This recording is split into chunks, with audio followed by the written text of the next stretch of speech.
തന്നെയാണ് പലപ്പോഴും അതിൽ പ്രതിപാദിച്ചിരിക്കുന്നത്. പക്ഷേ അതിൽ പലതിലും പല സംഭവങ്ങളെക്കുറിച്ചും പല വ്യക്തികളെക്കുറിച്ചും പല പ്രതിഭാസങ്ങളെക്കുറിച്ചും ഒക്കെ നേരത്തെ അറിഞ്ഞ സമയത്തും മറ്റും മനസ്സിലാകാതിരുന്ന ഒരു പ്രത്യേക വീക്ഷണത്തിൽ കാണാൻ സാധിക്കാതിരുന്ന പലതും സുനിൽ അതിനെക്കുറിച്ച് എഴുതിയപ്പോൾ എനിക്ക് കാണാൻ കഴിഞ്ഞു. അതുകൊണ്ട് തന്നെയാണ് ആരോ എപ്പോഴും പറഞ്ഞത് ഒരു ഓർമ്മയുണ്ട്, വലിയ സർഗസിദ്ധിയുള്ള ആളുകൾ ചിലതിനെക്കുറിച്ച് എഴുതിയാൽ നമ്മൾ ദിവസേന കാണുന്ന ഒരു വൃക്ഷം, ദിവസേന കാണുന്ന ഒരു പൂവ് അല്ലെങ്കിൽ ഒരു നദി, എന്തെങ്കിലും ഒരു കാഴ്ച അതിനെക്കുറിച്ച് എഴുതുമ്പോൾ അത് വായിച്ചാൽ ആ കാഴ്ചക്ക് അന്ന് വരെ നമുക്ക് കാണാത്ത സൗന്ദര്യം കാണാൻ പറ്റും. അത് വളരെ വളരെ ശരിയാണ്. അന്ന് വരെ എനിക്ക് പലതിനെക്കുറിച്ചും ചിന്തിക്കാൻ പറ്റാത്ത രീതിയിൽ കുറേ കാര്യങ്ങളെപ്പറ്റി ചിന്തിക്കാൻ ഈ പുസ്തകം സഹായിക്കുന്നുണ്ട്. ചിലതിനെക്കുറിച്ച് വായിച്ചപ്പോൾ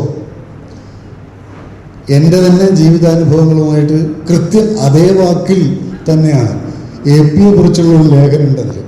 അതിൽ ഒന്ന് രണ്ട് സന്ദർഭങ്ങളിൽ സുനിൽ പറയുന്നുണ്ട്, ചിലത്തിൻ്റെ ഏറ്റവും സജീവമായ മുഖം ഒക്കെ ആയിട്ടുള്ള പ്രിയ സുഹൃത്ത് സുനിലിൻ്റെ പ്രിയ സുഹൃത്ത് എന്ന നിലയിലാണ് ഞാൻ ഈ ദൗത്യം നിർവഹിക്കുന്നത്. കഴിഞ്ഞ ദിവസം എൻ്റെ പുസ്തകം അദ്ദേഹം ഏറ്റുവാങ്ങിയുണ്ടായി. ആദ്യം സുനിലിനോട് ഞാൻ ഈ പുസ്തകം സ്വീകരിക്കണം, MA ബേബി പ്രകാശനം ചെയ്യുന്നെന്ന് പറഞ്ഞ് ഞങ്ങൾ തീയതി കണ്ടു. അപ്പം അതേ ദിവസമായിരുന്നു KNRൻ്റെ പുസ്തകം, രവീന്ദ്രനാഥ് പുസ്തകവും അവിടെ പ്രകാശനം ചെയ്യുന്നത്.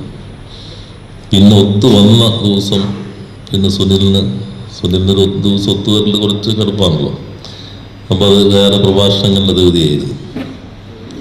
എന്നാൽ വയനാടിൻ്റെ പശ്ചാത്തലത്തിൽ ആ പരിപാടി മാറിയപ്പോൾ അദ്ദേഹം തന്നെ നേരത്തെ നിശ്ചയിച്ചതുപോലെ ആ പുസ്തകം ഏറ്റുവാങ്ങിയുണ്ട്.